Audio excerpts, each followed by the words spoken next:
Bank Pacific. Brothers but branches, we place roots. Member FDIC.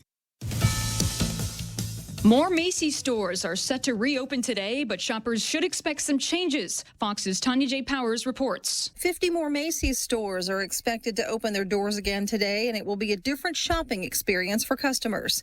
They'll see plexiglass shields at registers, more hand sanitizer stations, and fewer opened fitting rooms. Macy's will hold items that have been tried on for 24 hours before returning them to the sales floor. Spa-like services won't be offered, and customers will have to use hand sanitizer before trying on jewelry.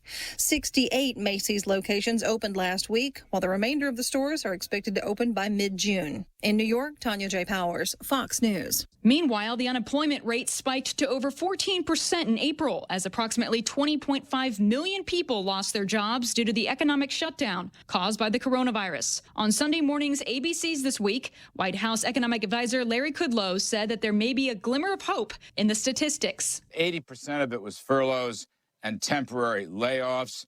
That, by the way, doesn't assure that you'll go back to a job, but it suggests strongly that the cord between the worker and the business is still intact. The majority of states are now moving to reopen their economies in small increments. And Asian stock markets are higher after Wall Street advanced as investors looked past U.S. unemployment and other data. And Asian stock markets are higher after Wall Street advanced as investors looked past U.S. unemployment and other data toward hopes for a global recovery from the coronavirus pandemic. And Arkansas Republican Senator Tom Cotton says he has major concerns about the World Health Organization's relationship with Beijing. The WHO has some real answers to provide the world about why they bowed to Chinese pressure throughout December and January and turned what could have been a local health emergency in Wuhan into a global pandemic. I'm Mary Corsetti, and this is Fox News. Bored at home? Now's the perfect time to get things done. Start that project you've always wanted or finish one. At East West Rental Center, they know you've reached the end of the internet and need to get outside, and they're here to help. Get the right equipment: water blasters, wood chippers, mini backhoes, carpet cleaners, floor buffers, and much more. They're open Monday to Friday from 7 to 5, Saturday from 8 to noon, and closed on Sunday. Call East West Rental Center, 646-1463, or visit them in Upper Dumont.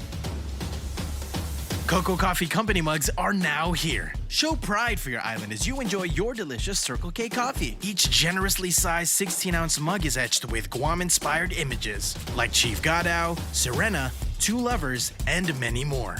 The Cocoa Coffee Company mug collection is available for a limited time only, so don't miss out. Get yours today and collect them all. Exclusively available at Circle K locations. A portion of the proceeds go toward the Cocoa Bird Recovery Program. Hafide, this is Kayla from APL Guam. Here at APL, our expertise and extensive network can help you grow your business and reach out to more markets. As a responsible carrier, APL is also committed to a sustainable future, whether it's protecting the environment or investing our efforts in giving back to the community. Our dedicated team in Guam and the U.S. mainland are here to support you. Call 588-4651 or visit apl.com. Tall Tales with Bob Klitzkie is brought to you by Bank Pacific, banking on the Pacific for 65 years. It's also brought to you by Mezcla. Mezcla Chamorro Bistro in Agatna and Tumon are now open for takeout and free delivery services in selected areas.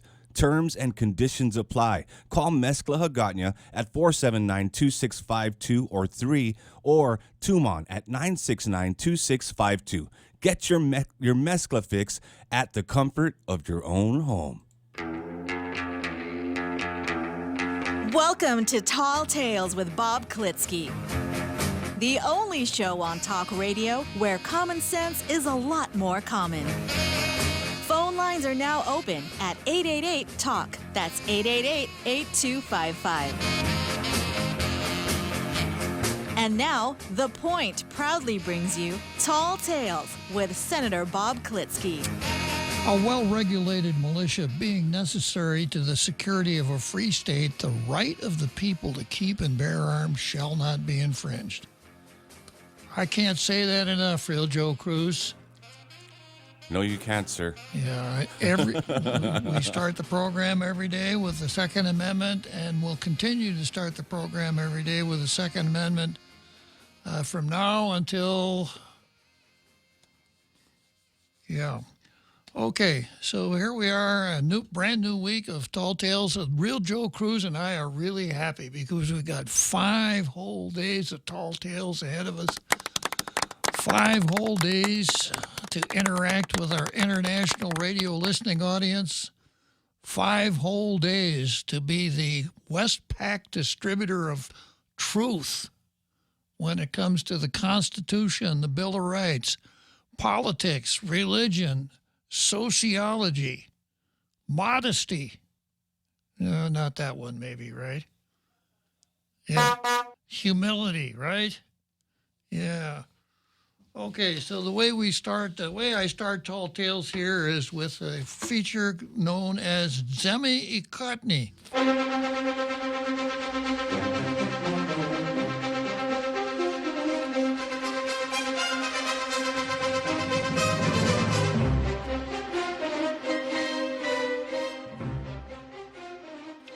And as usual, the Daily News has not run a local editorial.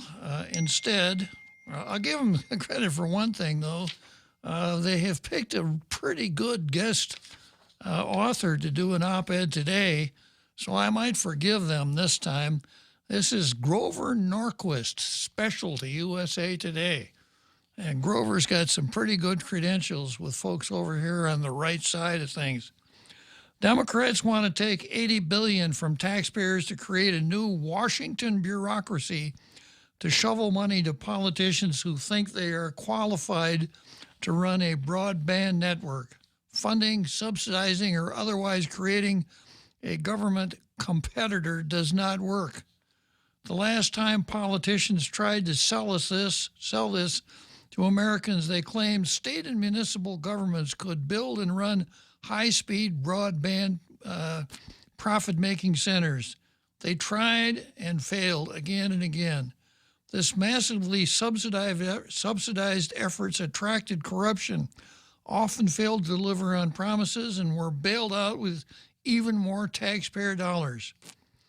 Google Kentucky Wired, or iProvo, much of the Democrats proposed $80 billion would go to prop up these failures. Another failure.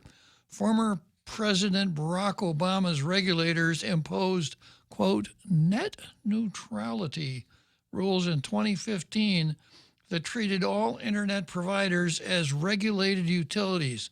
What happened? Capital investments from internet service providers declined for the first time since 2008. When the FCC repealed net neutrality in 2017, broadband providers immediately increased investment, with $80 billion pouring into the networks in 2018 alone. And that $80 billion did not come from taxpayers. Meanwhile, Europe has continued to regulate and subsidize, and European operators reported an investment of only $104 per capita compared to the U.S. $249, which means a long road ahead to reach parity with America.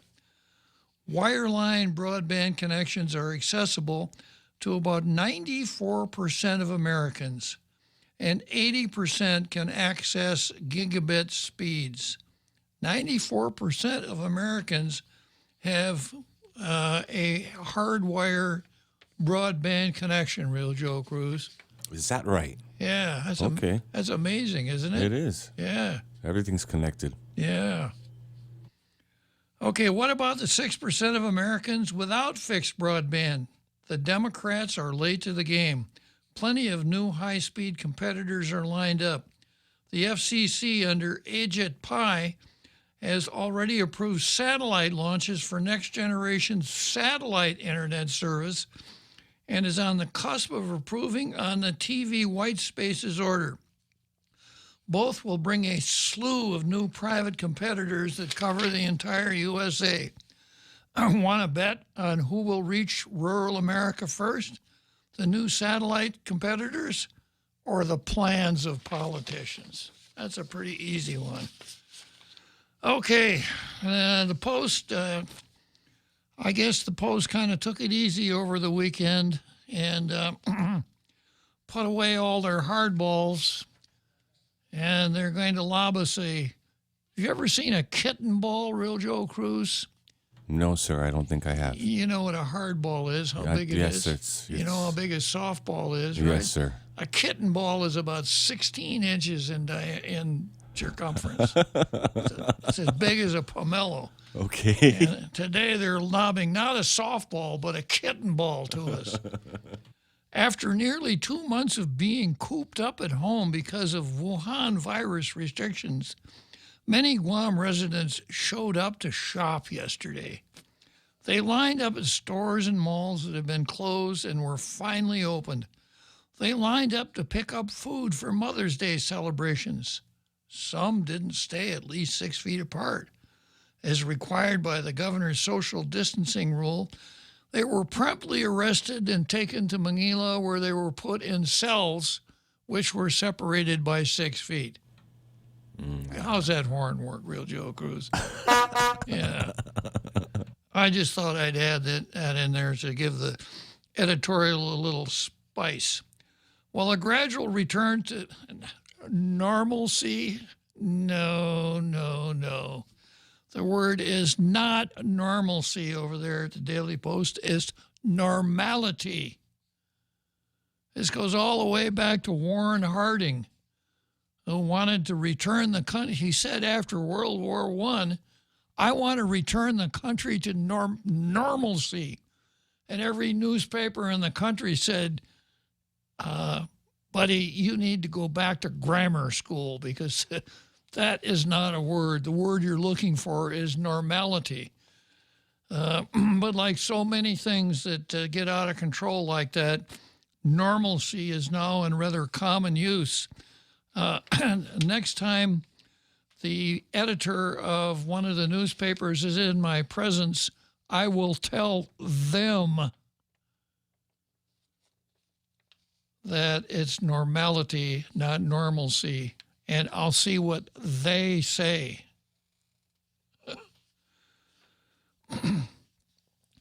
Well, I'm going to use my editor's pencil here. Well, the gradual return to normality is good. The easing of restrictions under the governor's declared condition of readiness also means we, as residents of this island, must take personal responsibility to keep a safe distance from others, to wear masks so we don't cause the Wuhan virus to spread airborne farther, and to make sure we constantly sanitize our hands in case we've touched a contaminated surface. One way Wuhan virus spreads is when an infected person coughs, sneezes, or talks, and spreads droplets from that person's mouth or nose, are launched into the air and land in the mouths, noses, or eyes of people nearby. That sounds kind of kinky, doesn't it? Yeah, it does. I didn't realize it worked like that. The droplets can also be inhaled into the lungs. Well, where else would you inhale something? The droplets, yes, the droplets can also be inhaled into the bladder. No, that wouldn't work. Yeah. Wuhan virus can live for hours or days on a surface, depending on factors such as sunlight and humidity and the type of surface, according to the CDC. The CDC adds that social distancing, which we have renamed physical distancing, right, Real Joe Cruz? Yes, sir. Yeah, physical distancing means unless you're with someone with whom you live, like your wife or children, you should maintain 6 feet, a 6-foot distance from anyone that you're talking with, right? But it's a physical distance. It's not a social distance. So you maintain a physical distance in that regard. Social distancing, you reserve for Democrats. Keep Democrats as far away from your thought process as you possibly can because they'll have a corrosive effect on it. So big difference. Physical distancing, social distancing. The CDC adds that social distancing helps limit opportunities to come in contact with contaminated surfaces and infected people outside the home. Regardless of our government's actions, we have a role to play in slowing the spread and protecting ourselves, our families, and our community from the virus that causes Wuhan virus. Now, I have to make this clear every day. There is no COVID-19 here on Tall Tales. We have a nasty habit of calling things what they really are. So there is a virus that originated in China in a town called Wuhan, and we refer to that virus as the Wuhan virus. We're not trying to put whipped cream on a pile of dung by giving it a different name. So whenever I read something that has the phrase COVID-19 in it, I automatically change it to what it should read, which is Wuhan virus. Okay, so regardless of our government actions, we have a role to play in slowing the spread and protecting ourselves, our families, and our community from the spread of the virus that causes Wuhan virus, as well as other viri. Plural of virus is viri, Real Joe Cruz. Yes, sir, it is. That cause our transmittable diseases such as tuberculosis, for example.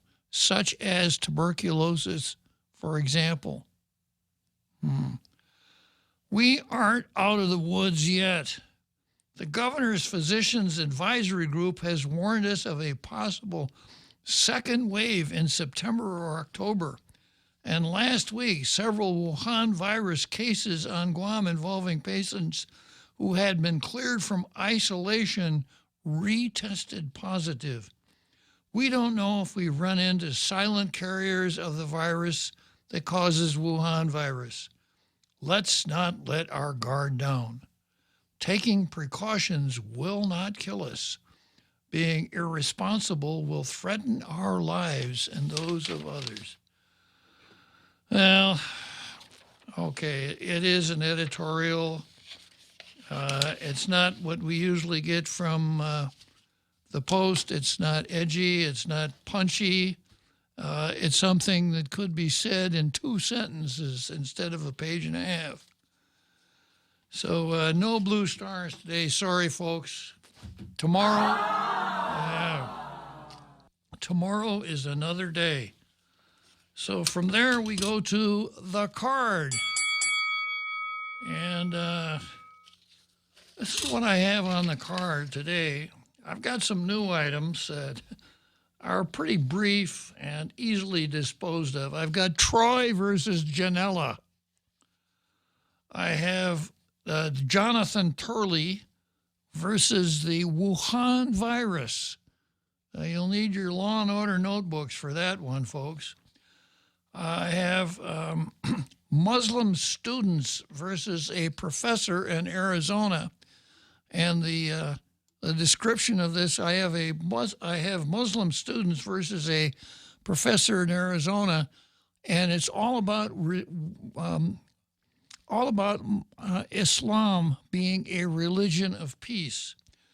I also have left over from last week GFT versus the Burn, John Thomas Brown versus Lou, Bavakwa and Titano versus the rest of us, Romeo versus the media. But right now, I have a telecommunications guru on the line by the name of Bob Kelly.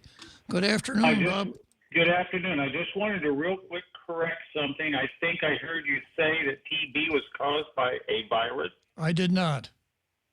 Oh, I thought I heard that. No, well, you listen to Tall Tales long enough, given all the sarcasm and double entendre here, you're liable to think you heard almost anything, Bob. TB is caused by a bacteria. It's called the bacillus, the tuberculosis bacillus. Well, or Mycobacterium tuberculosis is a name on it too. All right. Well, thanks for paying attention, Bob. And if you are ever in a situation where you have caught me saying something that's not correct, I really appreciate it when you call in and tell me where I've screwed up. So thank you, sir. You're welcome. Bye-bye. So long. Okay, Bob Kelly, I thought he was going to tell us maybe something about the internet and satellites and things like that. He's into other stuff too, sir. I guess so. Yeah, he's what do you call a polymath? He knows almost everything about everything. Okay. Very smart. Yes, sir. Very smart gentleman. Okay, so let's see. First item on the card here is Troy versus Janela. Now, a little background here. You know that Janela is the governor's director of communications. Without going into a whole lot of details, given the Freedom of Information Act request that I've sent to Janela and the request sent in by the Vigilance Group, who copy me in on, copy the media in, and they count me as the media, she should not be called the director of communication. She should be called the director of either miscommunication or non-communication. And it's the non-communication that happened that caused her to be paired with Troy on the card. You'll recall about 8 days ago at the governor's press conference, she muted out mics, right, Real Joe Cruz? Yes, sir, she did. Yeah, and the same thing happened to you when you're trying to do some 19th floor stuff, right? Yeah. Yes, sir. Yeah. Yes, sir. Yeah, but we don't know if we could blame it on Janela or not, but we probably will, right? Yes, sir. Yeah. And then when she unmuted the mics, she told some of the reporters, "You can't ask that. We told you what kind of questions we would answer." And a couple days after that, Carlo Branch, who is the director of policy for the governor, I'm sorry, before that happened, the lieutenant governor, Josh Tenorio, publicly on the radio said, that should have never happened. Those two people should apologize. They should apologize to the reporters and to the people, to me and to the governor. They should apologize. Well, the next day, Carlo Branch came out and apologized. But we haven't heard anything from Janela Carrera. So this morning at 12:51, I got a letter that was addressed to Joshua Tenorio, Stephanie Flores, John Calvo. Stephanie and John are staffers at the governor's office. I think Stephanie is Josh's chief of staff, and John Calvo is the governor's chief of staff, with CCs to the Candid News Group, William Ray Gibson, and Robert Klitzkie. So I was copied in on this email, and here's what it says. Buenas, Governor. It's now been 8 days since you told Janela Carrera to apologize to the public for muting the media at a news conference 2 Thursdays ago. Your office on Friday said you stand by your statement and that Carlo Branch would be providing a statement with regard to an apology. Mr. Branch did send a statement Saturday night, which said his apology suffices. There still has been no apology from Ms. Carrera. May we please follow up on when this will happen? I have included the chief of staff in this email, since he is also her superior. So Janela is not going to apologize. So let me see here. I have a magic lens that I could use. It's part of my lawyer's toolkit. Remember that one, Real Joe Cruz? I do, sir. In my lawyer's toolkit, I have a knife that's so sharp that you could split hairs with it. I have a pocket calculator that has an algorithm on it with which you could calculate how many angels can dance on the head of a pin. I have a pair of dung-colored glasses. I have a more graphic representation of what they are that I use off the air. A pair of dung-colored glasses that I could use to look down in the future 9 miles down the road and see every bad thing that could happen. And I also have a magic lens that allows me to read between the lines. So reading between the lines here on this whole Janela refuses to apologize, we have the lieutenant governor who took one of the governor's staffers to the woodshed saying, "You need to apologize." The staffer has not apologized. So I wonder if there's a dissension amongst the ranks of the honorable at the governor's office. But anyhow, maybe we should start our own countdown, okay, Real Joe Cruz? Yes, sir. It's already been. It's 8 days. It's been 13 days and 7 hours, sir. Well, Troy says it's been 8 days. I haven't really been counting, sir. Well, we'll start a countdown today. Okay, it's been 8 days. A count up. It's 8 days so far. Yeah. Like a long time ago on Tall Tales when I was on another station, I had a count up of how many days the director of education was not going to work but was drawing full pay. It got up to almost a year. And there wasn't even any virus in town at the time. Okay, next item on the card, Arizona Muslims versus a community college professor in Arizona. And the headline here, Arizona, Muslim students threaten to kill professor for suggesting Islam is violent. Let me read that headline again. Muslim students threaten to kill a professor for suggesting that Islam is violent. Yeah. Okay, this will teach those Islamophobes that Islam is a religion of peace. A professor is facing death threats for suggesting otherwise. Nicholas Damask, a PhD, has taught political science at Scottsdale Community College in Arizona for 24 years. But now he's facing a barrage of threats, and his family, including his 9-year-old grandson, 85-year-old parents, is in hiding. Well, college officials are demanding that he apologize. All for the crime of speaking the truth about the motivating ideology behind the threat of Islamic jihad worldwide.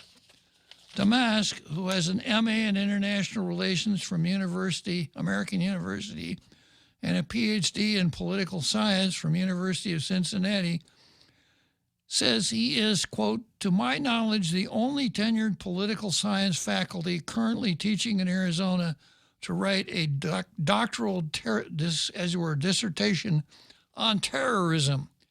He has taught Scottsdale Community College's world politics for each of the 24 years he's worked at the school. Professor Damask's trouble began during the current spring semester when a student took exception to 3 quiz questions. The questions were, first one, who do terrorists strive to emulate? The answer is Muhammad. Where is terrorism encouraged in Islamic doctrine and law? The answer, the Medina verses. That's the portion of the Quran traditionally understood as having been revealed later in Muhammad's prophetic career. And then terrorism is blank in Islam. And the answer is justified within the context of jihad. Damask explained all quiz questions on each of my quizzes, including the ones here, are carefully sourced to the reading material. On this quiz, questions are sourced to the Quran, the Hadiths, and the Sirah, which is a biography of Muhammad, and other reliable source material. And indeed, the 3 questions reflect basic facts that are readily established by reference to Islamic texts and teachings and numerous statements of terrorists themselves. Despite this, the student emailed Damask to complain that he was Here it comes, real Joe Cruz. Here's the really important thing here. Despite this, the student emailed Damask to complain that he was offended. Oh, game over. He was offended. That's it. Yeah, when a college student is offended, How dare he? how dare that guy? Okay, we'll come back and continue our own offensive campaign here right after the break.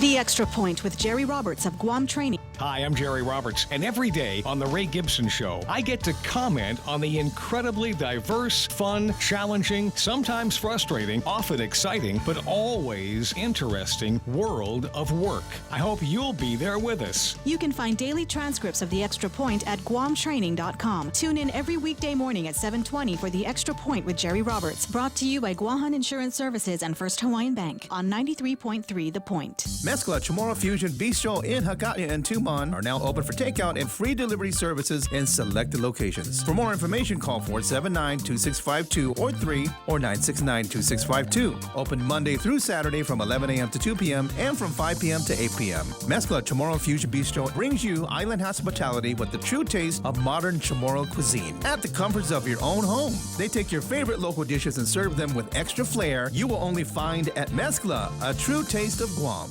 Tall Tales with Bob Klitzkie is brought to you by Security Title, providing solutions for complex real estate transactions.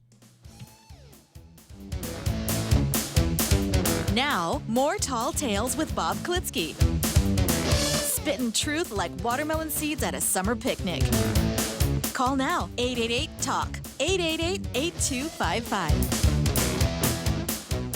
So here we are again, and we just saw the bombshell in this article that the student was offended by questions, and then here's the reason.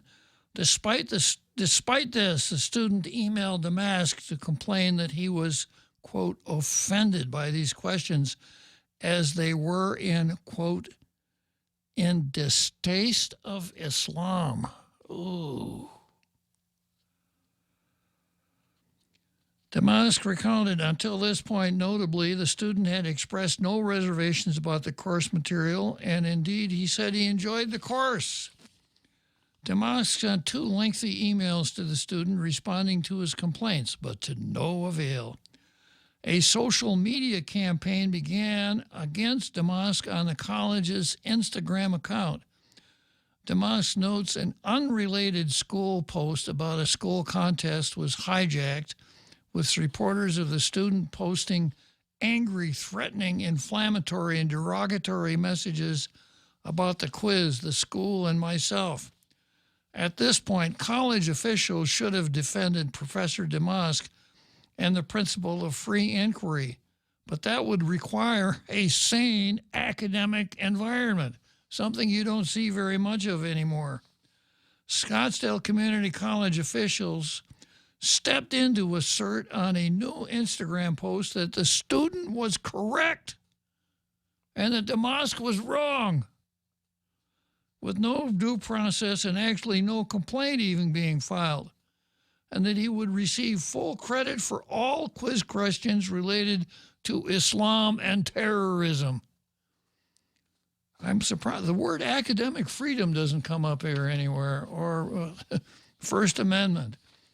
On May 1st, Damask had a conference call with Kathleen Udicello, Scottsdale Community College's Dean of Instruction, and Eric Sells, the college's Public Relations Marketing Manager.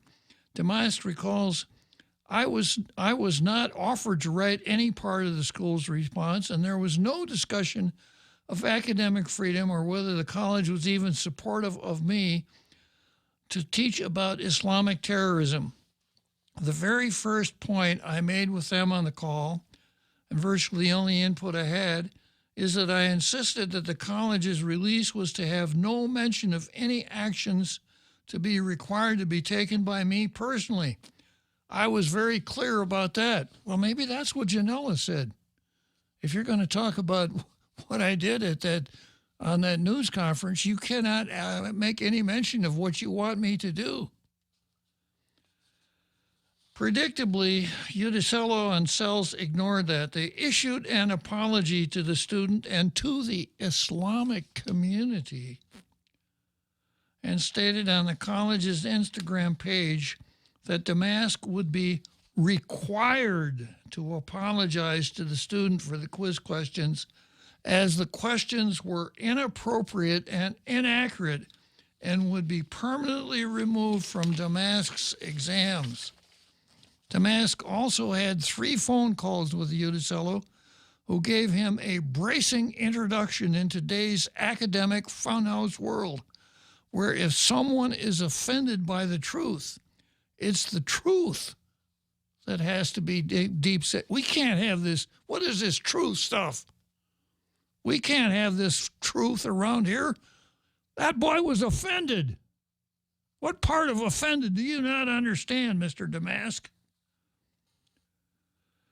During one call with Udicello, Damask recounts she stated that my quiz questions were Islamophobic, that before continuing to have any further class content on Islamic terrorism, I would likely need to meet with an Islamic religious leader to go over the content, and that I would likely need to take a class taught by a Muslim before teaching about Islamic terrorism. Here's a guy who's done his PhD dissertation on this very subject. The irony here, says Damask, is that literally during this phone call, I and my wife were tossing socks and jammies in our 9-year-old grandson's toys into a suitcase to get the hell out of the house because of the death threats made by Islamic commenters on the college's Instagram page. College officials took no public notice of the fact, but the posts on its Instagram page discussing the incident had begun to fill up with threats against Damask, including these statements. If he is still around, I suggest students take action to make sure he isn't. Drop the professor's address. I just want to talk. What's the instructor's name and address? I just want to say hi. I wish everything bad on these kuffar, which is a word for unbelievers. I hope he suffers. According to Damask, there are literally hundreds of posts like this. There have been death threats, at least one call for a school shooting, and at least one call to burn down the school. Again, all of these threats are still on the college's Instagram page. When he asked school police to shut down the social media posts in light of these threats, they told him the posts were being monitored, yet the threats were not taken down. On Sunday night, the school sent Damask the apology he was to make to the offended student. It is full of the expected embarrassing groveling. I know Damask is supposed to inform a student. A simple apology may not be enough to address the harm that I caused, but I want to try to make amends. This is what he's supposed to say.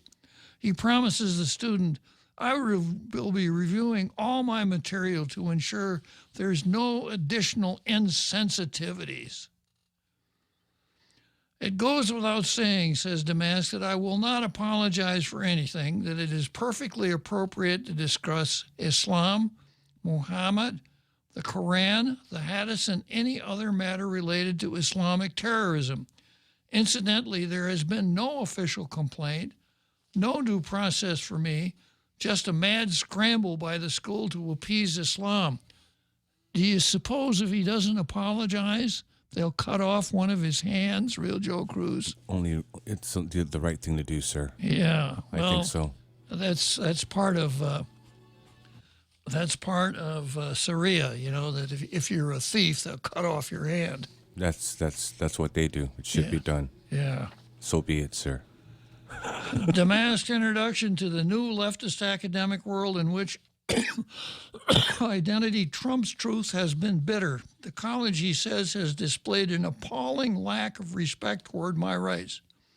It has essentially engaged in defamation by terming my course material inaccurate, insensitive, and that I violated the college values, has denied my civil rights through waiving any and all due process procedures, violated my First Amendment rights by demanding that I make an apology to the student, and violated my First Amendment and civil rights by demanding I alter my course material. Further, and perhaps worse, I believe the school has effectively encouraged and permitted these threats to be made against me when the school could have immediately put a stop to them, which is tantamount to allowing mob threats against me. It's a terrible story, but there is one silver lining. At least we all know now that Islam is a religion of peace. How many times have you heard that? Islam is a religion of peace. It's right in there with our strength is our diversity. It's kind of like me reading the Second Amendment every day. It's one of those things that you should start when you wake up in the morning, before you have that first sip of coffee, you should say, Islam is a religion of peace. And of course, we all know that it isn't. But we all know this professor learned the hard way that terrorism is really, really bad. But on the scale of values, it's not as bad as offending somebody by telling the truth about them. And unfortunately, this is an isolated incident because of the seriousness of the threats and the subject matter. But this is happening all the time in American campuses.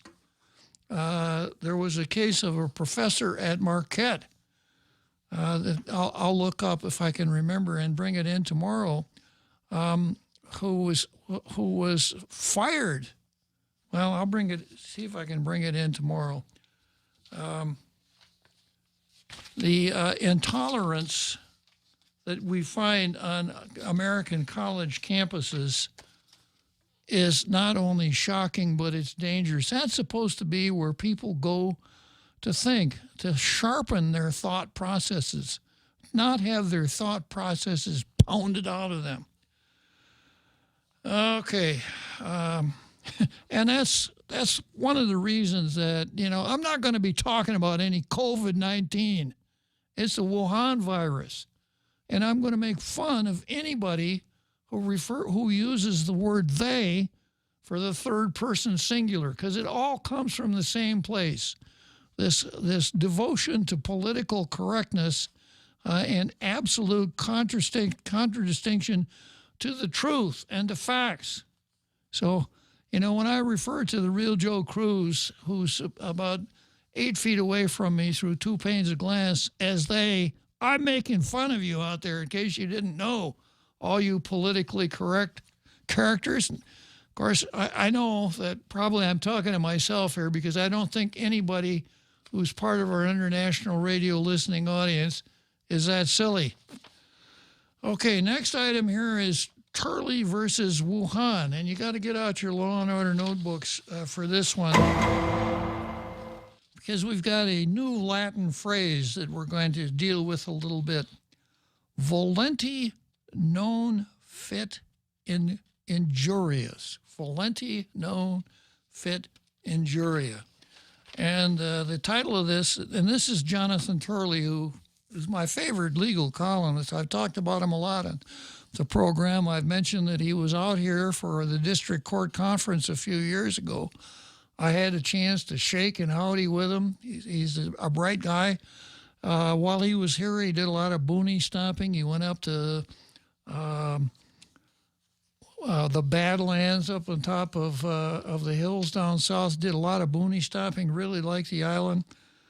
And I'm always on the lookout for the points that he makes in his columns, which are usually pretty well put. And this is what he says. As pressure builds on states to open, many governors are starting to ease lockdown orders.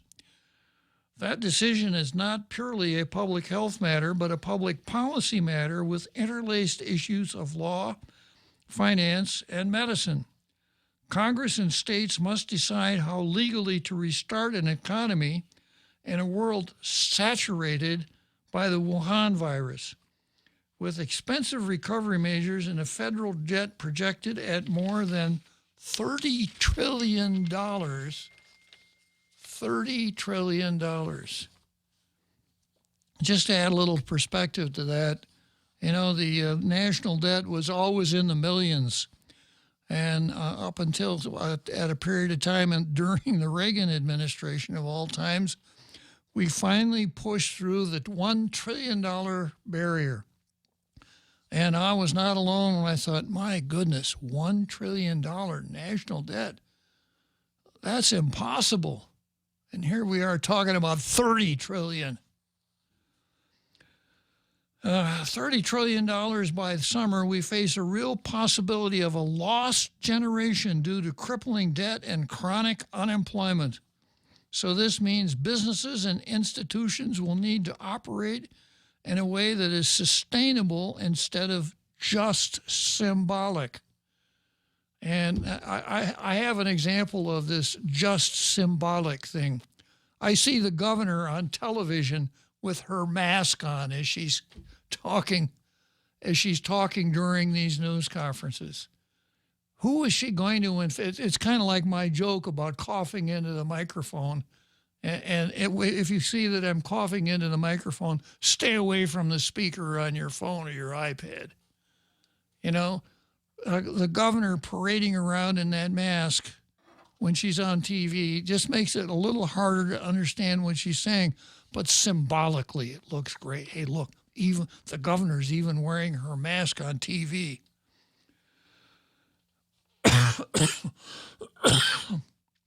So this means businesses and institutions will need to operate in a way that is sustainable instead of just symbolic. The legal challenge here is to open up the country fully when we cannot reasonably expect any vaccination program until next year, according to most experts. Thus, in the interim, our best hope may be an ancient legal doctrine that extends back to Roman law in the 6th century. Volenti non fit injuria. And what that means is this: no wrong is done to one who consents.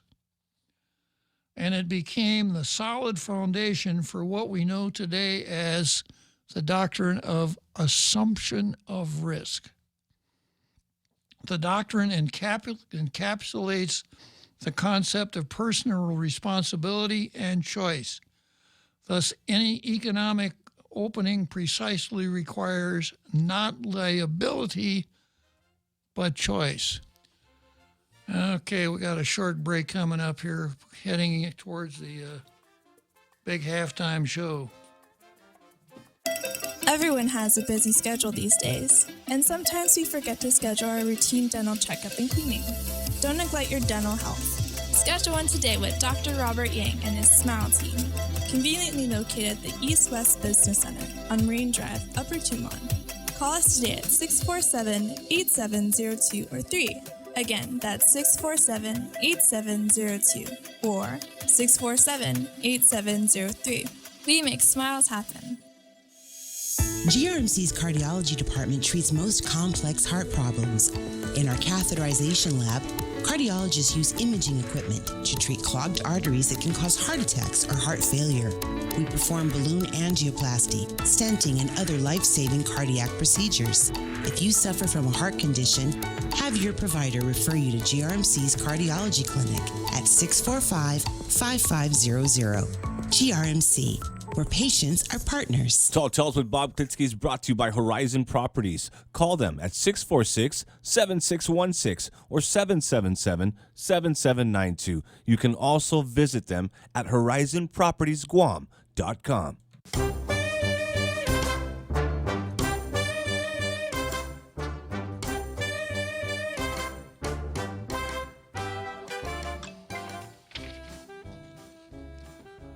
So here we are back to Volenti non fit injuria, which means, translated quickly, the doctrine of assumption of the risk. Assumption of risk, which began as a doctrine in employment liability in cases in the United States, has already been on the decline in this country. Assumption was an absolute defense, but most states have now adopted an alternative comparative negligence approach that we have in Guam. in which jurors assign the portion of responsibility of each party in their verdict. If the plaintiff or injured party is found to be 20% at fault, the award is reduced by that amount. Some states apply an additional rule that if plaintiffs are more than 50% at fault, they're barred from any recovery. The problem for businesses in this pandemic is that every case presents different arguable facts as to who is more at fault from the spread of the Wuhan virus. Is it the individual or the establishment? Strong defenses do exist, including factual causation, where a plaintiff needs to establish that a particular location was the source. Indeed, it's difficult to imagine how someone could prevail against a business on the speculation that he or she contracted the disease from any single contact inside the business. Yet states are adding different conditions and responsibilities that could fuel claims. More rules. There could also be a tsunami of litigation of strike lawsuits, cases brought with the intention of forcing a quick settlement, and even stronger liability lawsuits. If there will be a reliance on individual choice without the exposure to prohibitive litigation costs, then there is need for uniform legislation on the state level and possibly the federal level. Negligence can be wildly difficult to define in a world after a pandemic where businesses are not being careless but must operate in a high-risk environment. Any economic recovery needs to occur at a time when a majority of customers will be neither immune nor vaccinated against the disease. Let me read that sentence again. Any economic recovery needs to occur at a time when the majority of customers will be neither immune nor vaccinated against the disease. Businesses cannot question every group to determine if they are all family members or what each of their personal medications are. He goes on to talk about his own neighborhood. At the pool in his own neighborhood, the board of directors of the pool debated whether it can afford to open it this year given the uncertainty of what the state mandates. The state cannot expect lifeguards to constantly separate people or teenage workers to constantly check temperatures. It can clean surfaces and regularly can separate tables. While there is no evidence that the coronavirus can spread through chlorinated water, children will gather in groups and people might be honest about their symptoms. There is no method to protect against transmission and remain a functioning pool. In deciding whether to open, businesses now must balance the possibility of coronavirus infection against the near certainty of legal exposure, as if things aren't bad enough already. They got to worry about lawyers bringing suit against them. States are creating a host of duties for businesses to manage, even those directed at customers, like the requirements that they wear face masks. In Kansas City, there's a rule limiting many businesses to 10 customers or 10% of occupancy. If customers linger for over 10 minutes, stores are asked to take down their identities and contact information to allow for possible reporting to state officials. In New Mexico, hotels and other places of lodging are allowed to operate at no more than 25% of maximum occupancy. Each order can be the basis for a negligence lawsuit. So, you're at a hotel in New Mexico and somebody goes and spends a few days there, later on gets sick with the virus, has a rough time of it, goes back and checks your registration and finds out that during the time that you were at the hotel had rented out 35% of all the rooms. Is there liability there? Many industries are already arguing for sweeping immunity protections from lawsuits alleging the contraction of the virus. However, such sweeping immunity laws can remove the incentive for businesses to take precautions. The most logical path to reopening is to keep up pressure, including liability on those businesses like nursing homes with high-risk occupants or customers. So nursing homes are seeking immunity, incentives or disincentives for high-risk businesses must be preserved. Alternatively, states can pass laws allowing for conditional assumption defenses. Businesses could be given immunity if they post prominent warnings that customers must assume the risk of entering or engaging. That's a pretty good idea. Congress has passed such an immunity law for drug companies, which has been upheld by the Supreme Court. Under the National Childhood Vaccine Injury Act, vaccine manufacturers cannot be held liable for an injury or death related to a vaccine if the injury or death resulted from side effects that were unavoidable, even though the vaccine was properly prepared and accompanied by proper directions and warning. Indeed, Congress can pass the same type of law to protect any business from lawsuits. I know this is taking a while. I'll come back to it during the second half, and we'll discuss it a little bit. I think it's a really important issue. Then we'll get into the rest of the card. Big halftime show coming up.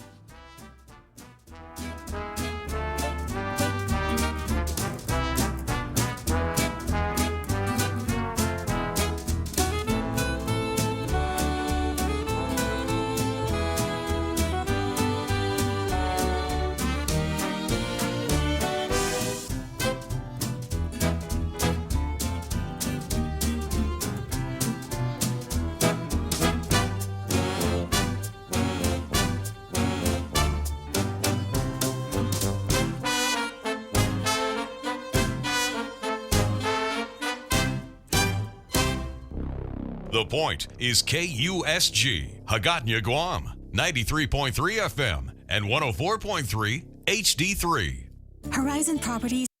A balancing act. I'm Mary Corsetti, Fox News. Playing out over the world, with leaders starting to loosen lockdowns that have left millions unemployed, while also warning of the threat of a second wave of infections. Many families celebrated Mother's Day despite social distancing. At the White House, 3 members of the administration's task force are now in self-quarantine, including Senate Health Committee Chairman Lamar Alexander. This as leaders feel mounting pressure to reopen the economy. Treasury Secretary Steve Mnuchin telling Fox News Sunday the numbers underscore the need to reopen. These are large numbers because we've shut down the economy, and I would just highlight the biggest component of this was in travel, in retail, and leisure, and not a surprise. We've closed down major parts of the economy. And in New York, nursing homes now requiring testing for staffers twice a week. Governor Andrew Cuomo speaking. If a nursing home operator does not follow these procedures, they will lose their license.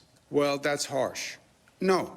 Harsh is having a nursing home resident who doesn't get the appropriate care. And New York Mayor Bill de Blasio says 2,300 social distancing ambassadors will be deployed next week to keep people in line. And overseas, in a national address tonight, UK Prime Minister Boris Johnson outlining a plan to emerge from lockdown. We said that you should work from home if you can. We now need to stress that anyone who can't work from home, for instance, those in construction or manufacturing, should be actively encouraged to go to work. Meanwhile, back in the States, federal law enforcement has been notified after Oklahoma City University's virtual graduation ceremony was cut short when someone posted a racial slur and a swastika. The names of graduates were scrolling across the screen when the racist images appeared. I'm Mary Corsetti, and this is Fox News.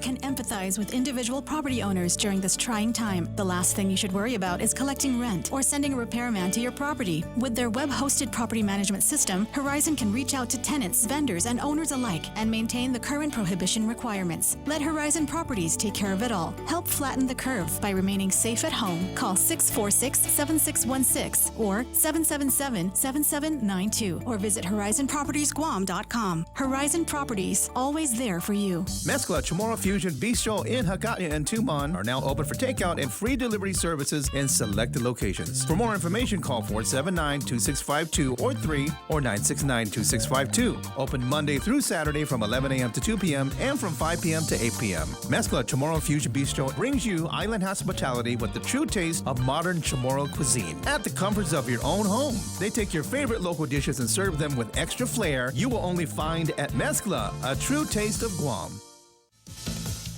Well, this week, the Senate Health Committee will hear from disease experts about what it will take to reopen the country. And despite the Senate reopening last week, the House chamber remains closed. California Congressman Kevin McCarthy says it's an attempt by House Speaker Nancy Pelosi to consolidate political power. If we are not meeting, you don't have input. You don't have the American's voice coming through. So it empowers the speaker even greater. So she can write a $2 trillion bill with no input, no accountability, and then call everybody back. But the White House legislative team will be talking to congressional leaders this week about passing another multi-trillion-dollar coronavirus relief package. Fox's John Decker has more from Washington. House Democrats are working on their next aid proposal, which is expected to include hundreds of billions of dollars in new aid for states and cities, as well as additional money for households. In the Senate, Republicans have been cool to the idea of new spending and are prioritizing a liability shield for businesses. The president, meanwhile, has pushed to include infrastructure improvements and a payroll tax cut in the next round of economic stimulus, but those proposals have gained little traction on Capitol Hill. In Washington, John Decker, Fox News. Meanwhile, President Trump is hoping to persuade the Supreme Court to keep his tax and other financial records from being turned over to lawmakers. Supreme Court justices will be hearing arguments by telephone this week. The president is appealing lower court rulings that determine subpoenas issued by the House of Representatives and the Manhattan District Attorney to his longtime accounting firm and 2 banks for years of tax returns, bank records, and other financial documents are valid. Rulings against the president could result in the quick release of personal financial information that President Trump has tried to keep private. I'm Mary Corsetti, and this is Fox News. Bored at home? Now's the perfect time to get things done. Start that project you've always wanted or finish one. At East West Rental Center, they know you've reached the end of the internet and need to get outside, and they're here to help. Get the right equipment: water blasters, wood chippers, mini backhoes, carpet cleaners, floor buffers, and much more. They're open Monday to Friday from 7 to 5, Saturday from 8 to noon, and closed on Sunday. Call East West Rental Center, 646-1463, or visit them in Upper Dumont. During this time of great uncertainty, Security Title is working to support our essential banks. We are working for the family who would have been homeless if their purchase was delayed, for the families refinancing to lower mortgage payments, for the contractor who has fronted the cost to build a home, and the surveyors, appraisers, inspectors, and the realtors who cannot make a living without selling a house. With our office doors locked and our essential team members complying with all government protocols, in our own small way, Security Title continues to serve our community. Half a day. This is Michelle from APL Guam. Here at APL, our expertise and extensive network can help you grow your business and reach out to more markets. As a responsible carrier, APL is also committed to a sustainable future, whether it's protecting the environment or investing our efforts in giving back to the community. Our dedicated teams in Guam and on the U.S. mainland are here to support you. Call 588-4651 or visit apl.com. Tall Tales with Bob Klitzkie is brought to you by Bank Pacific. Banking on the Pacific for 65 years.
So I'm back here talking about the liability of businesses who open now, knowing for sure that the Wuhan virus is in our community, that there's no vaccine for it, and that there's no easy way to determine who is infected with the vaccine.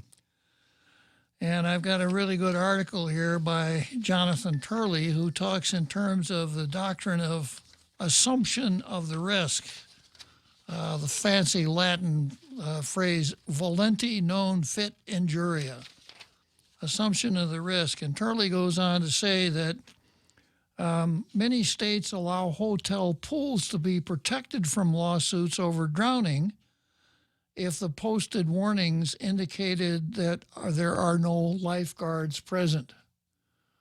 So you have a hotel with a pool, no lifeguards present. Someone who jumps into the pool and drowns would have a little more difficulty suing the hotel for not protecting that guest from drowning because the guest assumed the risk when he saw that sign. That would be the theory. The article goes on to say Congress can arguably not only pass such immunity for federal enclaves. Does anybody happen to know of any federal enclaves? How about the territories and the District of Columbia, Real Joe Cruz? I didn't know that, sir. Yeah. You know, in any of the states, in order for Congress to pass a law that would have effect in the states, it has to find a constitutional hook upon which to hang that law. And it's usually the Interstate Commerce Clause that gives the Congress the right to regulate commerce among the states.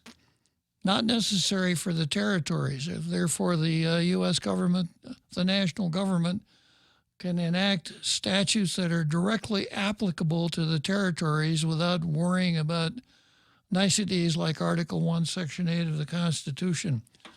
So Guam is a federal enclave. Congress can arguably not only pass such immunity for federal enclaves, but condition relief on such legal measures that allow for the opening of the economy. Under such a law, businesses and institutions can resume full operations with protections so long as they meet conditions like cleaning the equipment, testing the employees, and posted warnings. Regulated industries such as airlines today are subject to new rules, like proposed use of ultraviolet lighting to kill the Wuhan virus on board. The choice would be left to individuals on the level of risk they are willing to take. For younger people, that risk might seem sufficiently low to venture out to bars, restaurants, or sporting events. There has been more information now readily available to the public to make such critical decisions and to take personal responsibility for their actions. A tort scholar named Francis Boland once described volenti non fit injuria as a terse expression of the individualistic tendency of the common law that naturally regards the freedom of the individual action as the keystone of the whole structure. In either common law or legislative form, our future in this country may depend on that freedom of individual action. So, unpacking all that, what our members of our legislature ought to be thinking about would be an amendment to our government, as you were, our Guam Code annotated, dealing with liability of businesses for dealing, as you were, the liability to people who contract the Wuhan virus because of a visit to the business's premises. So simply put, let's take a situation of someone who never goes anywhere. He stayed home during the whole Wuhan virus scare. Restaurants open today. Tomorrow, that person goes to a restaurant, has one meal. 10 days later, he comes down with the virus and said, I must have caught it at that restaurant because it's the only place I went. Therefore, I want the restaurant to pay for all my medical bills, my hospital bills, the time I missed from work. Plus, I went through a lot of pain and suffering, and I want a couple $1,000,000 for that also. And the way things are, just the necessity for defending against such a suit might be a more serious threat to that business and its business than the whole Wuhan virus thing. So that's an oversimplified example of what could happen. So what Turley is proposing is that state legislatures work with this and come up with various kinds of immunities for businesses that do open before we have a cure or a vaccine, so that the businesses can be open and not be run out of business by an abundance of litigation. Sounds like a really good idea to me. The details, of course, would require a degree of expertise that we seldom find in our local legislature. If our legislature were to draft such a thing, I could probably tell you what the contents would look like right now. The second to the last section of the bill would be a severability clause, and the last section of the bill would be an effective date, and it would say, this bill shall become effective upon adoption. That's the level of expertise that we can expect here. I would not be surprised if there's a commission, a national commission for uniform laws, that comes up with uniform laws that states can copy and enact into their own jurisdictions that deal with problems. That might happen. Or it might be that another state adopts a law that looks pretty good, and we copy it like we did Chapter 19 of Title 10 and make it the law here. But I would see that the legislature adopting such a statute would be a really good way to get us started towards getting back to business, jump-starting our economy. But I suspect I'm pretty cynical about our legislature jumping on something like that when there's so much fun to be had doing other things. But that's something that we all ought to be thinking about and urging our respective senators to take an interest in. Okay, now I go back to some of the things that were on the calendar before. For instance, Guam Federation of Teachers versus burn. GFT gets the burn. And I can, okay, I got a caller here. Somebody who probably knows jack about liability, right? Is that right, Jack? Well, a little bit, maybe a little bit of more of a question here, but aren't businesses here in Guam, aren't they required to carry liability for their establishments? So if like a customer gets injured, or in some cases if they get like E. coli, aren't they covered with their own insurance? You said aren't they required to have liability? I think you mean insurance. Yeah, sorry. Yeah. Insurance, yeah. I don't think there's a requirement for insurance, Jack. I suspect that some businesses, from an abundance of caution, would have it. Yeah, because I remember when I was renting a storefront, one of the requirements for management was that we carry a standard liability for our premises.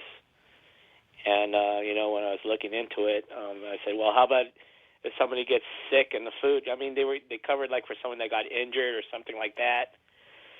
And but I think for restaurants too, they have to cover. So like something like an infection, like the coronavirus. I had a suspicion that maybe the establishment itself would be covered by their own insurance. I'm just sort of like guessing on that, and I don't know if really a standard of liability, the way that Mr. Turley was discussing, is a necessity at this stage. You also you mentioned the intent of the person. So, let's say the person that has the coronavirus goes into the establishment and they had a stay-at-home order and they refused the stay-at-home order and they went into the establishment. I think that kind of liability falls on the person itself that committed it. It's almost like, remember back in the AIDS epidemic when I think a couple of people were arrested for knowingly spreading AIDS, being in contact with AIDS, and I think HIV became if you did that, it became a criminal intent. So the liability fell on the individual itself that was doing the crime. So there's a lot of gray areas, and I'm trying to work this out in my head as you were speaking, and these things that happen in our history just pops up into my mind. So number one, I think I'm not sure, but I think maybe a business insurance might cover this infectious spread if they found out that it originated in their establishment. Well, Number let's two, I think that Jack, let's assume that insurance is widespread or that it's required. I don't know that it's required, but let's assume that it is. Given the situation we're in right now and the fact that there are no actuarial statistics upon which to base insurance premiums, one would expect extremely high insurance premiums to cover any risk connected with the Wuhan virus. And if you had the statutory assumption of the risk type statute that Turley's talking about, then you would assume that the insurance premiums would be much lower. Yeah, I would agree with the much lower thing. Yeah, like I said, this is all totally new, and it's an interesting argument. But like I've mentioned before, Mark Twain, history doesn't repeat itself, but it often rhymes. So we could actually look at things that happen, like the HIV thing, but also other laws. Like some states, you know what a dram shop is, right? DRAMM. I mean, you were. Well, what you're going to allude to is dram shop legislation. Yeah. So some states have them, right? We have it here. We have it here in a limited form. Yeah. So some places have them, which I correct me if I'm wrong, that a third party can be liable. Is that how it works? If A goes to the local bar and gets drunk, and later on jumps in his car and kills somebody with his car, the bar owner can be liable at least for some of the damage that the drunk created. Yeah. So in relation to the coronavirus, it's almost like if the shop itself was negligent. So the establishment or the store was negligent. That's not the theory with the dram shop, Jack. The theory with the Dram Shop Acts is this. It's called spreading the risk, and the purpose of tort law is to spread the risk. So the theory is that if bars and other establishments that sell alcoholic beverages make a profit from doing that, then they have to take some of the risk caused by the product that they sell, and therefore they would have liability in a situation where ordinarily they might not, if it can be shown that the drunk driver got his alcohol at Jack's bar. Yeah. So I I didn't mean to go off topic, but I'm trying to, draw some inference on things that happen. And number one, I didn't know we had dram shop laws here. Only for social events, not for commercial. Oh, okay. I understand. So, I understand where Mr. Charlie is coming from. Number two, like I said, and like you mentioned, this is just, it's a different situation. It's hard to pin down, I give you an example of a person directly disobeys an order to stay home, or knowingly has the virus and purposely goes out to commit harm. There's just so many variables here, and then another thing is that I always thought that establishments such as businesses had to have insurance, in case a customer or client gets injured in their premises, and I thought maybe that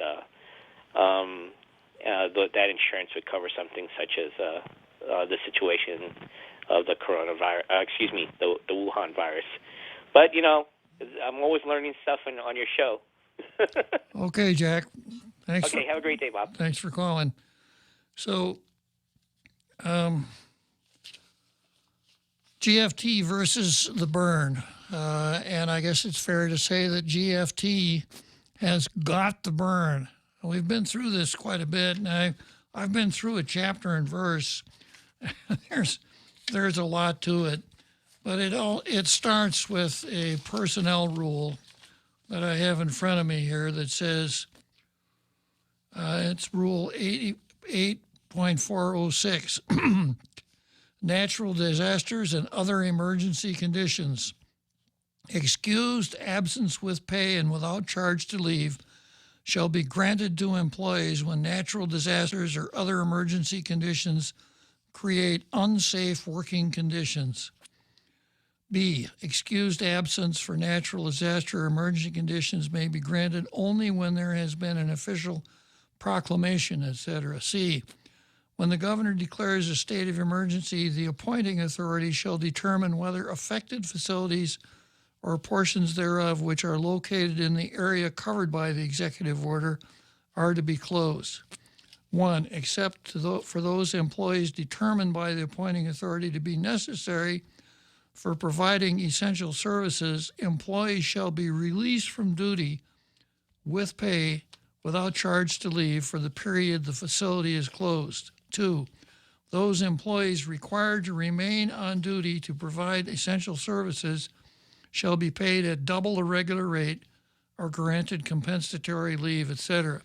So what the fight is about is this, that everybody who works for the government of Guam is getting paid and got paid from the beginning of this emergency. Everybody got paid. And a lot of people got paid just for staying home. And the thinking was that pursuant to Rule 8 here, those who actually went to work would get paid double. And I suppose if one is thinking along the lines of what's fair, then if some people get paid to stay home, then anybody who goes to work ought to get paid more because he's actually at work.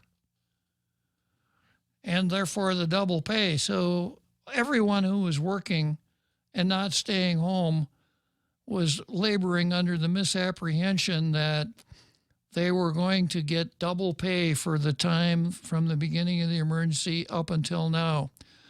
On Wednesday, the governor's acting chief of staff, John Jr. Calvo, burst that bubble and said, no, you're not going to get double pay. You're going to get a little extra, but it's not going to be double pay. And the burn came in when the director of administration said, well, you got to read the rule carefully. And it says, the key parts of it here are those employees, as you were,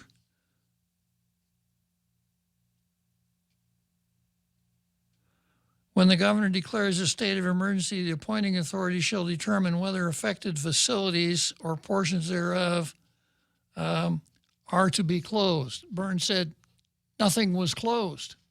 And I think the argument is that if people were at the job site, then obviously it wasn't closed. Catch 22. And the first two words of the rule, excused absence with pay, shall be granted to employees when natural disasters, etc.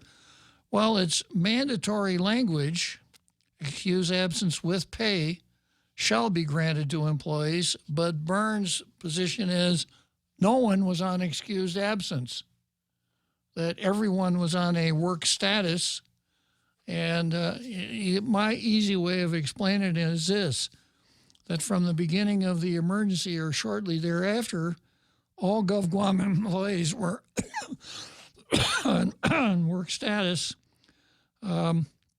The work status for some of them meant reporting to the job site, which were open because they were there. And the job sites for others was at home because that's where they were assigned. They were assigned to go home and stay home. So that being the case, there's no double pay. Logically, it makes sense. If you understand it the way Byrne has explained it, it makes sense. From the standpoint of the employee, from the standpoint of shattered expectations, it causes anger. And I think the governor has to take the responsibility for the anger, because way back, shortly after the emergency was declared, Senator Talina Nelson wrote the governor saying, hey, under Rule 8, you're supposed to be paying double pay. And employees have told me you're not doing it. You need to start paying that double pay. And I don't know if the governor ever answered Talina. Well, I do know, because I sent a Freedom of Information Act request for any correspondence with Senator Nelson on that subject, and the answer was there isn't any. So that's what Senator Nelson said. Time for the seventh inning stretch. I'll come back to this right after the seventh inning stretch. The Extra Point with Jerry Roberts of Guam Training. Hi, I'm Jerry Roberts, and every day on The Ray Gibson Show, I get to comment on the incredibly diverse, fun, challenging, sometimes frustrating, often exciting, but always interesting world of work. I hope you'll be there with us. You can find daily transcripts of The Extra Point at guamtraining.com. Tune in every weekday morning at 7:20 for The Extra Point with Jerry Roberts. Brought to you by Guahan Insurance Services and First Hawaiian Bank on 93.3 The Point. Wow, nice smile. So perfect and all. Thanks. I owe it all to Dr. Robert Yang and his Smile team. They do wonders for a healthy, happy mouth. Got teeth? Don't wait until they hurt. Schedule your routine checkup and cleaning with Dr. Yang and his Smile team. Suite 119 in the East-West Business Center, Upper Tumon. Call 647-8702 or 3. The best thing that happened to teeth since toothpaste. Dr. Yang and his Smile team. They make smiles happen. Tall Tales with Bob Klitzkie is brought to you by Horizon Properties. Call 646-7616 or 777-7792. You can also visit them at horizonpropertiesguam.com.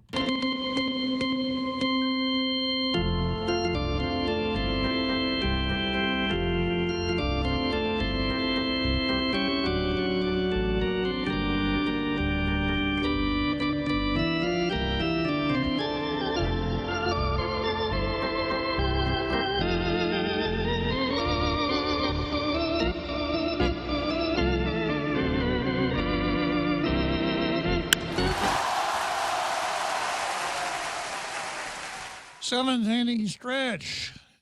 Wrigley Field in Chicago. Empty stadium, empty baseball park. So we hustle right back here to the historic studios of The Point to carry on with Tall Tales. And I was explaining how GFT got the burn. A classic catch-22. The work sites couldn't have been closed. The work site that you reported to during the emergency, Mr. Employee, wasn't closed because you were there. So obviously it wasn't closed. And if it wasn't closed, then no double pay for you. So I'm going back and laying blame for the dissatisfaction here at the feet of the governor, because Senator Nelson wrote to her reminding her of it. A couple days later, the governor came out with her executive order saying that we're going to have 3 different categories of special pay: 10%, 15%, and 25%, depending on the degree of exposure to the Wuhan virus epidemic. And I'm wondering, why would the governor want to do that when we're already paying people double pay? So I started out with some FOIAs with Janella, who handles the governor's FOIA stuff. It just went nowhere. So I wanted to see documents that showed how those 2 things would be coordinated, because I was proceeding on the basis that the executive chamber didn't know about Rule 8. Because if they knew about Rule 8, why would they come out with an executive order that provided the 3 brackets? And if they knew about it, then why wouldn't the executive order show coordination with Rule 8? In other words, would it be 10, 15, or 25% of base pay, or the double pay, or what? Got nowhere with that. Then the next thing the governor says is, well, I put this in place and I can pay it, but I can't pay it retroactively. I've got to have legislation in order to pay it retroactively. So she asked Senator Nelson to introduce a bill. Senator Nelson introduced a bill that basically tracked the governor's executive order, but gave her the retroactive authority. But the bill was substituted and then again amended on the floor, and amended to the point where the governor vetoed it. And the reason that the governor vetoed it was because the amendment added this section: notwithstanding any provision of law, etc., the provisions of Rule 8 authorizing payment at double regular rate of pay shall apply to Wuhan virus public health emergency and shall be extended to employees eligible for Wuhan virus hazardous pay. A Wuhan virus hazardous pay differential shall be calculated and based on the regular rate of the employee. Well, when I read that, I thought, well, this is exactly what the governor asked for, and it's exactly what I asked for, because it told how the 2 different kinds of pay would be reconciled one with the other. So the governor vetoed the bill, which was exactly what she asked for, I thought. But then after John Jr. Calvo came out and said no double pay, then it all made sense.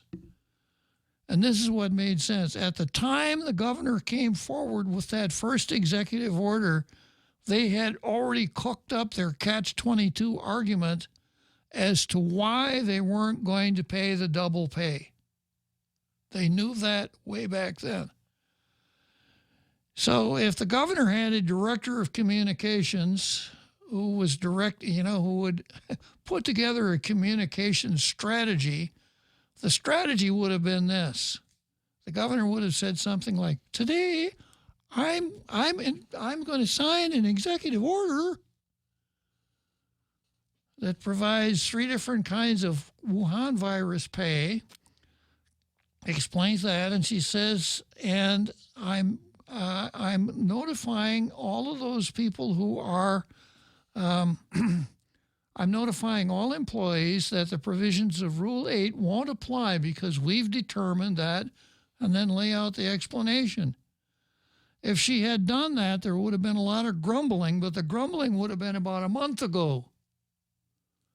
And if the explanation were clear, and after the clear explanation were made, if the governor had said, if we were to do this, it would cost us so much money that we'd have to start laying people off, there would have been grumbling, but it would have been ultimately, I think, the grumbling would have died down. But no, the governor didn't do that. She wanted to surprise everybody with some really bad news. And then when the surprise came out, she said, this would cost us $36 million and we might have to furlough people. It just really angered a lot of people who had thought they were going to get that double pay. So now the Guam Federation of Teachers, which represents a lot of government employees, is doing a little saber rattling. They've announced that they're having a meeting today to sign up potential plaintiffs for the lawsuit that they want to bring based on the governor's deciding not to pay the Rule 8 double pay. My own legal analysis at this point is that if, I don't know who would represent them, but my own legal analysis is that the lawsuit won't get past the motion to dismiss stage. So that will just engender a little bit more anger, and you'll hear the most popular phrase coming out of the mouths of many government employees is going to be this one: "Oh, we got screwed. Oh, we got screwed again." So if I were an elected official, that would be the last thing I would want to have government employees mumbling during the time that I was in office. And as I pointed out, I think the governor's decision is the correct one for two reasons. One, my nasty old question: who's going to pay for all this? We can just barely make payroll when we're only paying people, times one, but times two, the money just isn't there.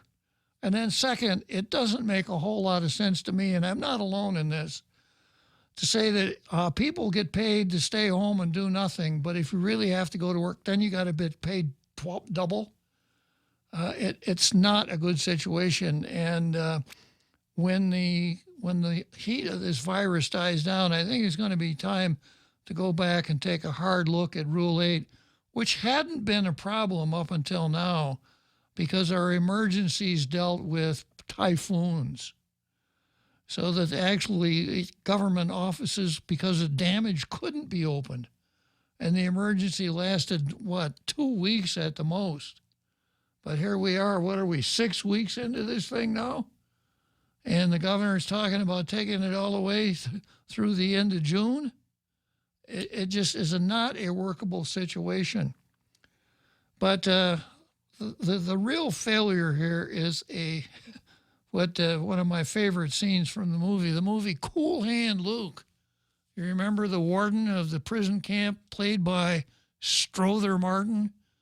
I don't, sir. Yeah, well, there's one scene in the movie. Paul Newman is Cool Hand Luke. And he's someone that just doesn't knuckle under to authority very well. So at one point in the movie, it's necessary for the prison guards to just beat the heck out of Cool Hand Luke, and he's laying in this ditch, and he's really been beaten up badly. And the Strother Martin character is standing on top of the ditch, and all the inmates are standing around with stunned looks on their faces. And Strother Martin looks at Luke and says, "Men, what we have here is failure to communicate." And that's what we have. Government employees, what we have here is failure to communicate. Great movie. All right. So that's where we are with GFT getting the burn. A really kind of a sad story. And when the story was broken, it was broken by the deputy chief of staff almost by accident. And here's a little public relations tip. Janella, if you happen to be listening, one of the axioms of public relations is that if you have a problem, hang a lantern on it. If you have a problem, you surface the problem. Because if you surface the problem, you get to frame the issue. And the way the issue is framed oftentimes has a lot to do with how it's reported and how people react to it. But the way it went down, because of the lack of timeliness and the way the story was broken, you let GFT frame the issue. Unfortunately, they're not much better at it than you are, because the GFT's framing consisted primarily of bluster. But had the governor from the very beginning come out and said there's not going to be any double pay, I wouldn't have had this opportunity to spend time talking about this. Okay, the next thing we have on the card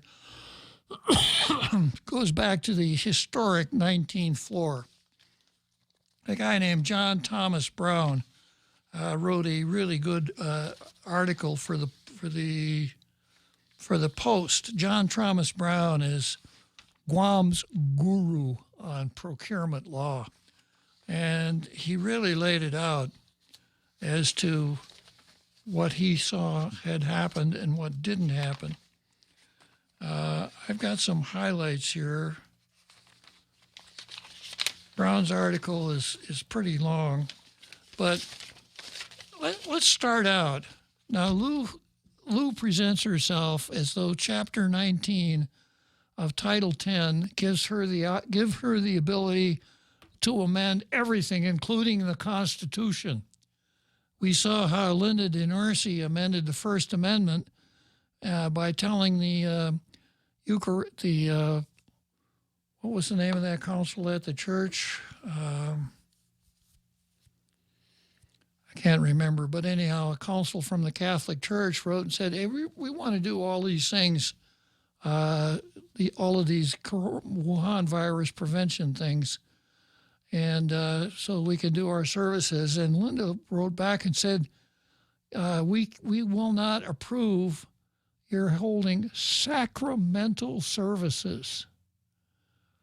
Now, Linda, under Title 10, Chapter 19, is within her rights by coming up with the social distancing and the stay at home and the rules about how large crowds can be and all that kind of stuff.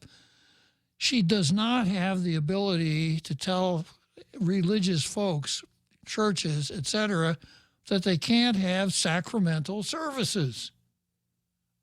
That's the First Amendment, free exercise of religion. It doesn't seem to have any effect on Linda. She reads Chapter 19 to give her that authority. And the governor, of course, reads that chapter to have give her all kinds of authority, but this is what it actually says. This is 10 GCA Section 1943. The declaration of a state of public health emergency shall activate the disaster response and recovery aspects of the government of Guam. Such declaration authorizes the deployment and use of any forces to which the plans apply, and the use or distribution of any supplies, equipment, materials, and facilities assembled, stockpiled, or available pursuant to the chapters. And then subsection A, emergency powers. During a state of public emergency, the governor may, 1, through an executive order, suspend the provisions of any regulatory statute prescribing procedures for conducting business, or the orders, rules, and regulations of any government of Guam agency to the extent that strict compliance with the same would prevent, hinder, or delay necessary action, including emergency purchases by the public health authority to respond to public health emergency or increase the health threat to the population. So, through an executive order, the governor may suspend the provisions of any regulatory statute prescribing procedures for conducting local business. Okay, statute. She can suspend the provisions of a statute. Any statute? No, only a statute prescribing procedures for local business. And the words regulatory statute are used. And John Brown said he'd never heard of a regulatory statute. There, he points out there are regulations and there are statutes. Well, if I had to assign a meaning to the term regulatory statute, I would say a regulatory statute, as an example, would be the statute that deals with rev tax and business licenses. In order to have a business license, you must do this, that, or the other thing. That would be a regulatory statute. But that's the only statute that the governor can suspend by executive order, a statute prescribing procedures for conducting local business.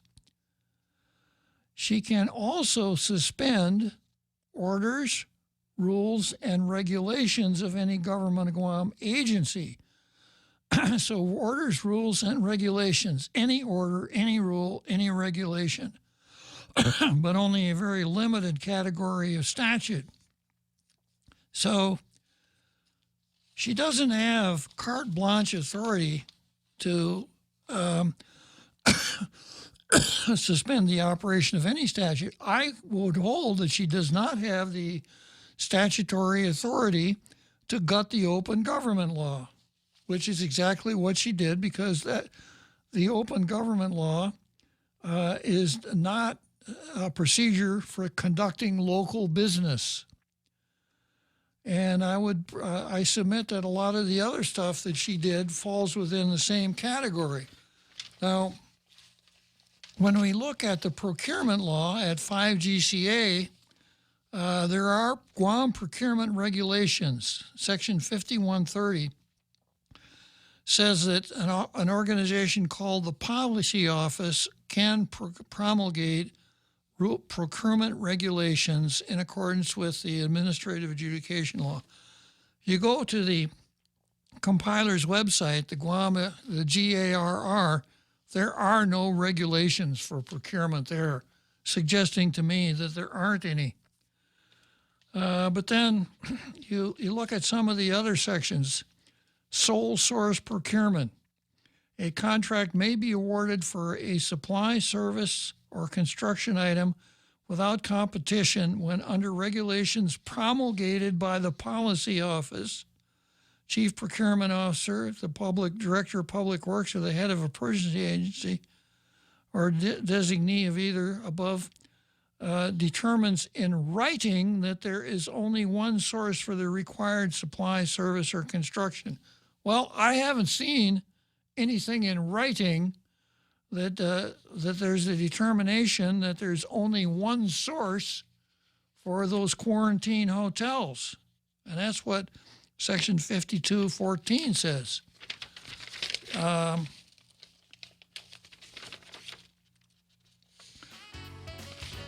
There's a Section 5215 emergency procurements, which I'll come back to as part of the home stretch. During this time of great uncertainty, Security Title is working to support our essential banks. We are working for the family who would have been homeless if their purchase was delayed, for the families refinancing to lower mortgage payments, for the contractor who has fronted the cost to build a home, and the surveyors, appraisers, inspectors, and the realtors who cannot make a living without selling a house. With our office doors locked and our essential team members complying with all government protocols, in our own small way, Security Title continues to serve our community. Cocoa Coffee Company mugs are now here. Show pride for your island as you enjoy your delicious Circle K coffee. Each generously sized 16-ounce mug is etched with Guam-inspired images like Chief Gadao, Serena, Two Lovers, and many more. The Cocoa Coffee Company mug collection is available for a limited time only, so don't miss out. Get yours today and collect them all. Exclusively available at Circle K locations. A portion of the proceeds go toward the Cocoa Bird Recovery Program. Tall Tales with Bob Klitzkie is brought to you by Bank Pacific. Banking on the Pacific for 65 years.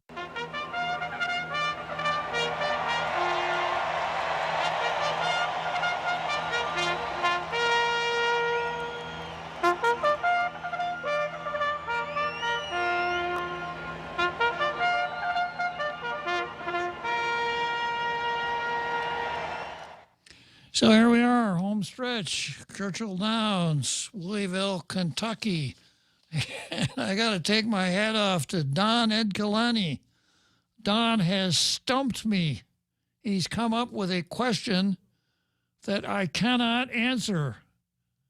Don Ed Kalani, referring to Cool Hand Luke. As part of your homework tonight, Real Joe Cruz, you must watch Cool Hand Luke. I think I recall the scene you're talking about. Okay. Well, Don Ed Kalani said, how many eggs did Cool Hand Luke eat? Probably a dozen. That was a key part of the movie when they were all sitting around, and Luke was able to show them that he could eat more boiled eggs than anybody else in the prison camp. What we have here is a failure to communicate. Man, what we have here is failure to communicate. Yeah. The late Strother Martin.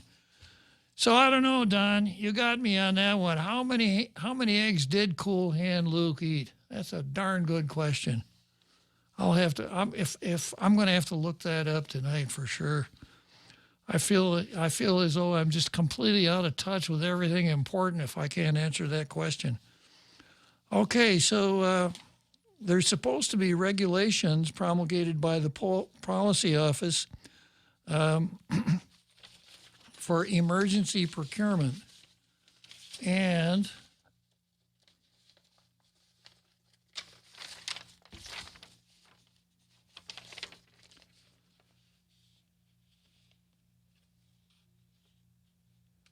one of those officials may make or authorize others to make emergency procurements when there exists a threat to public health, welfare, or safety under emergency conditions as defined in the regulations, provided that such emergency procurements shall be made with such competition as is practicable under the circumstances, and further provided that the procurement agent must solicit at least 3 informal price quotations.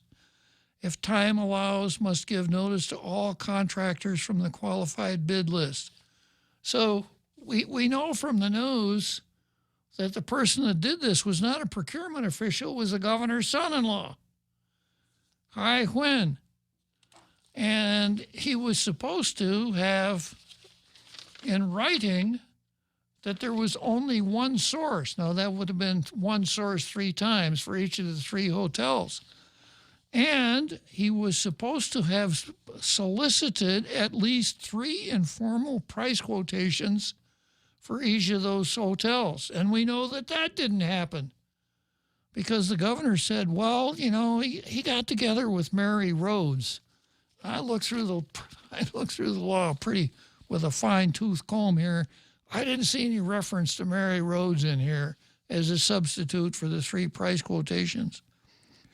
And the key word here is provided that such emergency procurement shall be made with such competition as is practicable under the circumstances. So that's the key to our whole procurement regime. You know, you would think that the purpose of government procurement, a government procurement scheme, would be for the government to get the best product at the lower price. If that's what you thought, you'd be wrong. Because the scheme in government procurement is to give everyone a fair shot at doing business with the government. That's the overwhelming or the underwriting purpose. So no emergency procurement or combination of procurements may be made for an amount of goods or supplies greater than the amount of goods and supplies which is necessary to meet an emergency for the 30-day period immediately following the procurement. Well, how long have we been down there in the 19th floor? Yeah, another violation. And then on the basis of the governor's declaration of an emergency situation, by executive order, such order states that emergency procurement may be resorted to for the purposes of this order. And we haven't seen that declaration either. We've seen a flood of executive orders, but we haven't seen that one. And then there's the procurement record. Now, we've seen news stories that I think it was Hun, had to go to the folks over at Homeland Security to get some signatures because they hadn't gotten those. And then, of course, there's a whole signature flap over Linda DeNorsey, who under Chapter 19 has the authority to do all of these things. Certification and record. No procurement award shall be made unless the responsible procurement officer, whoever that might be, certifies in writing under penalty of perjury that he maintained the record required by this chapter and that it is complete and available for public inspection. Well, we know that there's no record of the procurement because we read about that in the paper. So just about everything that could go wrong with the procurement here of the 19th floor and these other locations has gone wrong. But Brown points out that the only way that procurements, no matter how screwed up they are put to the test is if someone challenges the award. So unless another hotel comes along and files a challenge, those procurements will stand unless the Attorney General or the public auditor gets interested in them. So we'll follow that very closely. Okay, that's the first day of Tall Tales for this week. We'll be back again tomorrow. We'll see you then.